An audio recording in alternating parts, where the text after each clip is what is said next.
ಕೈಬಿಟ್ಟಿದ್ದಾರೆ.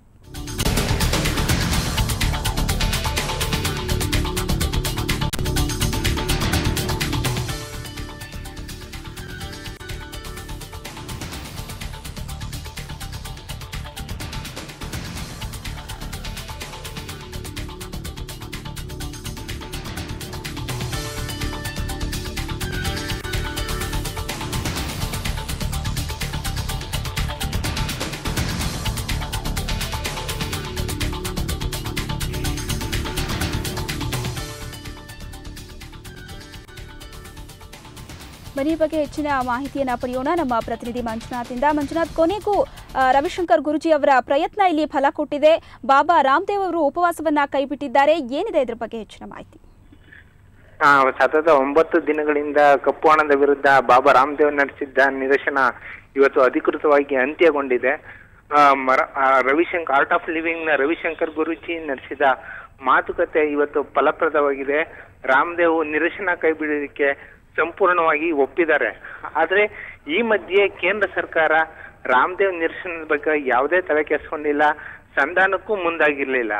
ನಿನ್ನೆಯಿಂದ ರವಿಶಂಕರ್ ಗುರೂಜಿ ಅವರು 2 ಬಾರಿ ರಾಮದೇವ್ ಅವ್ರನ್ನ ಭೇಟಿಯಾಗಿದ್ರು, ಮಾತುಕತೆ ನಡೆಸಿದ್ರು, ನಿದರ್ಶನ ಕೈ ಬಿಡುವಂತೆ ಮನವಿಯನ್ನು ಮಾಡಿದ್ರು. ಆದ್ರೆ ಬಿಗಿ ಪಟ್ಟನ್ನ ಸಡಿಲಿಸಿದ ರಾಮದೇವ್ ಉಪವಾಸ ನಿದರ್ಶನ ಮುಂದುವರಿಸಿದ್ರು. ಆದ್ರೆ ಇಂದು ಬೆಳಿಗ್ಗೆ 9 ಗಂಟೆಗೆ ರಾಮದೇವ್ ಅವರನ್ನ ಭೇಟಿಯಾದ ರವಿಶಂಕರ್ ಗುರೂಜಿ ಉಪವಾಸ ಕೈ ಬಿಡುವಂತೆ ಅವರ ಮನವೊಲಿಸುವಲ್ಲಿ ಯಶಸ್ವಿಯಾಗಿದ್ದಾರೆ. ಇದ್ರ ಜೊತೆಗೆ ಪಂಜಾಬ್ ಮುಖ್ಯಮಂತ್ರಿ ಓಂ ಪ್ರಕಾಶ್ ಚೌಟಾಳ ಮತ್ತೆ ಹರಿಯಾಣ ಮಾಜಿ ಮುಖ್ಯಮಂತ್ರಿಗಳು ಕೂಡ ರಾಮದೇವ್ ಅವರನ್ನ ಭೇಟಿಯಾಗಿ ನಿದರ್ಶನ ಕೈ ಬಿಡುವಂತೆ ಮನವಿ ಮಾಡಿದ್ರು. ಇದೆಲ್ಲ ಸಫಲನೆ ಆಗಿದೆ ಸೌಮ್ಯ. ಓಕೆ, ಇದಕ್ಕೆ ಬಾಬಾ ರಾಮದೇವ್ ಅವರ ಅನುಯಾಯಿಗಳು ಯಾವ ರೀತಿಯಾದಂತಹ ಪ್ರತಿಕ್ರಿಯೆಯನ್ನ ನೀಡಿದ್ದಾರೆ? ಅವರು ಉಪವಾಸವನ್ನ ಮುಂದುವರಿಸ್ತಾರಂತ ಅಥವಾ ಕೈ ಬಿಡುವಂತಹ ಸೂಚನೆ ಇದೆಯಾ? ನಿನ್ನೆಯಿಂದ ನೋಡಿದಾಗ ಬೆಂಬಲಿಗರೆಲ್ಲ ಉಪವಾಸ ಈಗಾಗಲೇ ಕೈ ಬಿಟ್ಟಿದ್ರು. ರಾಮದೇವ್ ಅವರು ಒಬ್ಬರೇ ಉಪವಾಸನ ಕೈಗೊಂಡಿದ್ರು. ಹಾಗಾಗಿ ಇವತ್ತು ಅವರು ಉಪವಾಸ ನಿದರ್ಶನ ಅಂತ್ಯಗೊಳಿಸಿದ್ದಾರೆ. ಆದ್ರೆ ಬಾಬಾ ಅವರ ಹೋರಾಟ ಈಗ ಸದ್ಯದ ಮಟ್ಟಿಗೆ ಅಂತ್ಯಗೊಂಡಂತಾಗಿದೆ. ಕೇಂದ್ರದ ಮಧ್ಯಪ್ರವೇಶ ಇಲ್ಲದೆ ಈ ಹೋರಾಟ ಅಂತ್ಯ ಕಂಡಿದೆ. ಇದರಲ್ಲಿ ಬಾಬಾ ರಾಮದೇವ್ ಅವರ ಹೋರಾಟಕ್ಕೆ ಎಲ್ಲೋ ಒಂದ್ ಕಡೆ ಹಿನ್ನಡೆ ಉಂಟಾಗಿದೆ. ಅವರು ಕೇಂದ್ರ ಇದರಲ್ಲಿ ರಾಮದೇವ್ ಅವರನ್ನ ಬಲವಂತವಾಗಿ ಉಪವಾಸ ನಿದರ್ಶನ ತೆರವುಗೊಳಿಸಿ ಅದನ್ನ ಸಮರ್ಥಿಸ್ಕೊಂಡು ಕೊನೆಗೆ ಸಂಧಾನಕ್ಕೆ ಮುಂದುವರೆದಿರೋದು ಕೂಡ ರಾಮದೇವ್ ಅವ್ರಿಗೆ ಒಂಥರ ಈಗ ಹೋರಾಟಕ್ಕೆ ಹಿನ್ನಡೆ ಆದಂತಾಗಿದೆ ಸೌಮ್ಯ. ಓಕೆ ಮಂಜುನಾಥ್, ಬಾಬಾ ಅವರ ಆರೋಗ್ಯದಲ್ಲಿ ಸಾಕಷ್ಟು ಏರುಪೇರಾದಂತಹ ಹಿನ್ನೆಲೆಯಲ್ಲಿ ಬಾಬಾ ಅವರು ನಿದರ್ಶನವನ್ನ ಬಿಟ್ಟಿದ್ದಾರೆ. ಹಾಗೇನೆ ಆರೋಗ್ಯ ಸ್ಥಿತಿ ಸುಧಾರಿಸಿದ ಮೇಲೆ ಮತ್ತೆ ನಿದರ್ಶನವನ್ನ ಮುಂದುವರಿಸ್ತೀನಿ ಅಂತ ಏನಾದರೂ ಹೇಳಿದಾರಾ?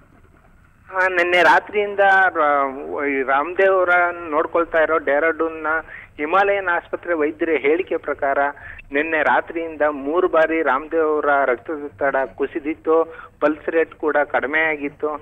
ಹಾಗಾಗಿ ಅವರು ಉಪವಾಸ ಕೈ ಬಿಡೋದು ಇವತ್ತಿನ ಈ ಪ್ರಸ್ತುತ ಪರಿಸ್ಥಿತಿಯಲ್ಲಿ ಅಗತ್ಯ ಆಗಿದೆ ಅಂತಾನೂ ತಿಳಿಸಿದ್ರು. ಆದ್ರೆ ಬಿಗಿ ಪಟ್ಟಿಗೆ ಅಂಟುಕೊಂಡಿದ್ದ ರಾಮದೇವ್ ಯಾವುದೇ ರೀತಿಲೂ ವೈದ್ಯರ ಹೇಳಿಕೆನ ಅವರು ಒಪ್ಪಿರ್ಲಿಲ್ಲ. ನಾವು ನಿದರ್ಶನ ಮುಂದುವರಿಸ್ತೀನಿ, ಕಪ್ಪು ಹಣದ ಹೋರಾಟ ವಾಪಸ್ ತರೋವರೆಗೂ ಹೋರಾಟ ಮುಂದುವರಿಸ್ತೀನಿ ಅಂತಾನೆ ಹೇಳಿದ್ರು. ಆದ್ರೆ ಇವತ್ತು ರವಿಶಂಕರ್ ಗುರೂಜಿ ನಡೆಸಿದ ಮಾತುಕತೆ ಒಂಥರ ಫಲ ಕೊಟ್ಟಿದೆ. ಹಾಗಾಗಿ ಅವರು ನಿದರ್ಶನ ಕೈ ಬಿಡುವಂತೆ ಒಪ್ಕೊಂಡಿದ್ದಾರೆ. RSS ಕೂಡ ರಾಮದೇವ್ ಅವ್ರನ್ನ ಹೇಳಿತ್ತು, ನಿದರ್ಶನ ಕೈ ಬಿಡಿ, ಕೇಂದ್ರದ ಜೊತೆ ಸಂಧಾನಕ್ಕೆ ನಾವು ಮುಂದಾಗೋಣ ಅಂತೆಲ್ಲ ಹೇಳಿತ್ತು. ಆದ್ರೆ ಅವರು ಒಪ್ಪಿರ್ಲಿಲ್ಲ. ಆದ್ರೆ ಇವತ್ತು ರವಿಶಂಕರ್ ಗುರೂಜಿ ಅವರ ಮಧ್ಯಪ್ರವೇಶದಿಂದಾಗಿ ಎಲ್ಲವೂ ಸುಸೂತ್ರವಾಗಿ ಅಂತ್ಯ ಕಂಡಿದೆ. ಮುಂದಿನ ಅವರ ಹೋರಾಟ ಹೇಗಿರುತ್ತೋ ಏನೋ ಅನ್ನೋದನ್ನ ಕಾದ್ ನೋಡ್ಬೇಕಾಗಿದೆ ಸೌಮ್ಯ. ಓಕೆ, ಧನ್ಯವಾದಗಳು ಮಂಜುನಾಥ್ ನಿಮ್ಮೆಲ್ಲ ಮಾಹಿತಿಗಾಗಿ.